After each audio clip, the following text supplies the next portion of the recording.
The deep state, even deeper than we thought. We can call it the deepest state.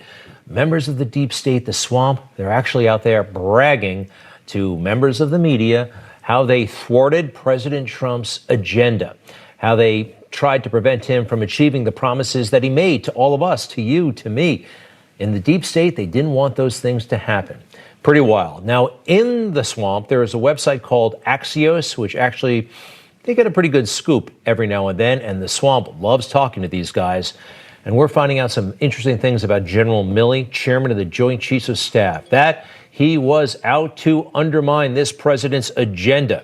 Now, according to Axios, General Milley was bad-mouthing civilian leadership every chance he got, so much so that Afghan leadership found out about this, and it could have thwarted things like getting troops out of Afghanistan. Milley was said to be appalled whenever Donald Trump ordered him to do something. Oh, not so fast, Mr. President. Also this, remember Steve Bannon, top advisor to President Trump? He says that he frequently demanded the Pentagon answer basic facts about the U.S. presence in Afghanistan, including where billions of dollars in U.S. aid were going and how many troops and contractors were on the ground. They literally would not give you any information, Bannon reports, and the information they gave you was BS. In every presentation, they say you're 18 months away from turning the war around. Always. You're always 18 months away. They tried to sabotage his presidency in so many ways. Oh, and here's something. There's a guy named Jim Jeffrey. Now, look at how bold they got. Senior official Jim Jeffrey, he was in charge of, he was the envoy to Syria and the anti-ISIS coalition. He told Defense One in a post-election interview back in November, "We were always playing shell games to not make clear to our leadership how many troops we had there in Syria." He said, adding that the real number of troops in northeast Syria is a lot more than the roughly 200 Trump initially agreed to leave there in 2019. They were always playing games. They thought they knew better, and they thought they were sometimes more powerful than the commander-in-chief, it seems. Pretty interesting, especially regarding Milley. General Milley, remember this?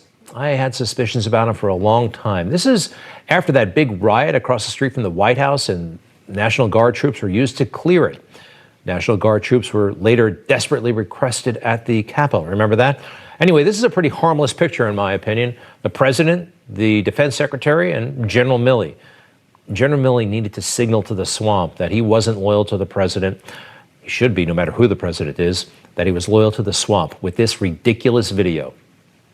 As many of you saw, the result of the photograph of me at Lafayette Square last week, that sparked a national debate about the role of the military in civil society. I should not have been there. My presence in that moment and in that environment created a perception of the military involved in domestic politics. Oh, you're involved in domestic politics, all right, General Milley. Very strange. That message wasn't to the troops, it was to the swamp, and I feel his agenda was not America, but Mark Milley somehow. He has no problem appearing with politicians. Here he is, giggling. Kamala Harris seems to be absolutely charmed by him at the inauguration. Isn't that something? And the swamp needs to convey something else, that January 6th of this year was the worst thing that ever happened. They've been lying about it in so many different ways, and we're finding out the truth. Slowly but surely we are. Now, you may have seen this picture, which seemed to show Capitol Police kind of offering directions to where the Senate chamber was located.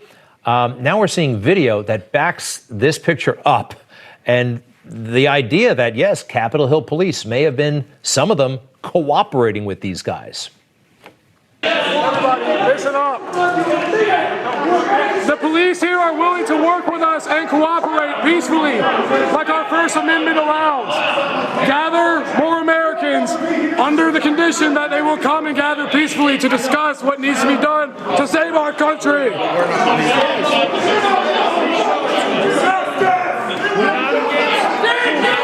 One other or the other. You need a show. You understand? Yes. Then show us no attacking, no assault, remain calm. We're not going to assault. We're going to be heard. Everybody, this must be peaceful. This has to be peaceful. This has We have the right to peacefully assemble. Now, that guy's kind of crazy with the makeup and the horns and all that stuff, but I've seen so many videos and so many pictures. I've yet to see him breaking anything or hurting anyone. And some of these guys are still in jail all these months later. Doesn't seem right. Doesn't seem right at all. All right, so that's what's happening in Washington, D.C. What's happening everywhere, a corrupt culture. Every now and then I'm reminded just how corrupt and anti-Christian it can be sometimes. Anti-Christian, yes. It's going around cable, looking at whatever. I don't do that as much as I used to. You know, we watch Netflix and stuff like that. But I saw a movie, and it really bothered me. I only watched about 2 minutes of it, but this is the scene that bothered me. Oh, Jesus Christ! Ah! Oh! Oh,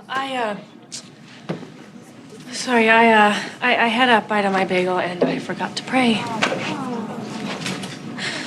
Oh, dear Jesus, please forgive me for not praying before I had a bite of my bagel and schmear. Thank you very much. Amen. Now, of course, that's not what it means. That's not how it works. This I found it kind of offensive, you know what I mean? But now it's even more than offensive. It's really sad because they're preventing people from understanding what the real message is, what Christianity is all about. Peace, love, joy, forgiveness, a relationship with God. Those things are available, but they make it a joke. They make it a joke. You could write a book about this. They do it all the time. One other example that I happened to see this weekend as well, Gran Torino. Actually a pretty good movie. I saw it so long ago that this scene did not bother me as much as it does now. Clint Eastwood, the old guy in the neighborhood, and the gang comes at him, and it's interesting, but it starts with his wife dying, and this is the funeral.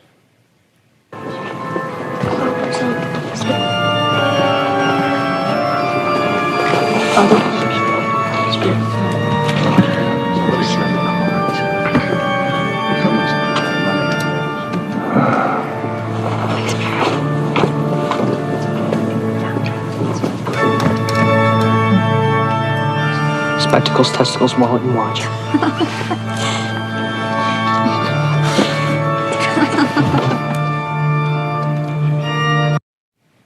So that's a funeral for grandparents. And they're saying vulgar things, they're laughing, they're giggling. Look at how they're dressed. You know, I've been to lots of funerals. I'm sure you have as well. Your grandparents may no longer be with us. Look at these kids laughing in the pew. And that's just not, this is not typical. This is actually outlandish, and it's very, very offensive. But these movies, I'm not saying they should be canceled or deleted or anything like that, but they might want to have a bit more respect. I think they have a lot more respect for other religions. Have you ever noticed that? Or other cultures? Now, movie companies are bending over backwards to delete and alter for any offense. Take a look at some of these, shall we? We got The Jungle Book, Peter Pan, Dumbo. Let's see, The Jungle Book.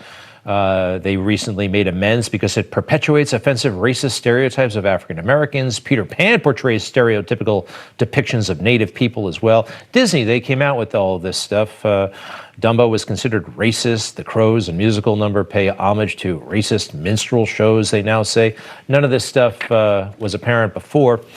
But the films that make fun of Christianity, actually from Disney, go on and on and on. And not just Disney, all of them. All of the big companies out there do it. So every now and then, though, they do something nice, and I want to call attention to that. Mel Gibson, filmmaker, he's got a lot of faults. Hey, we all do, but I want to tell you this. We Were Soldiers is a magnificent film, and one of the few that treats Christianity with reverence and respect, not derision and mocking. Our Father in heaven, before we go into battle, every soldier among us will approach you each in his own way. Our enemies, too, according to their own understanding, will ask for protection and for victory. And so we bow before your infinite wisdom. We offer our prayers as best we can. The movie is called We Were Soldiers. I actually haven't seen the whole thing. I look forward to it. I hope you'll join me in watching it someday. And I hope you'll join me for the next block. We got some good stuff. Be right back.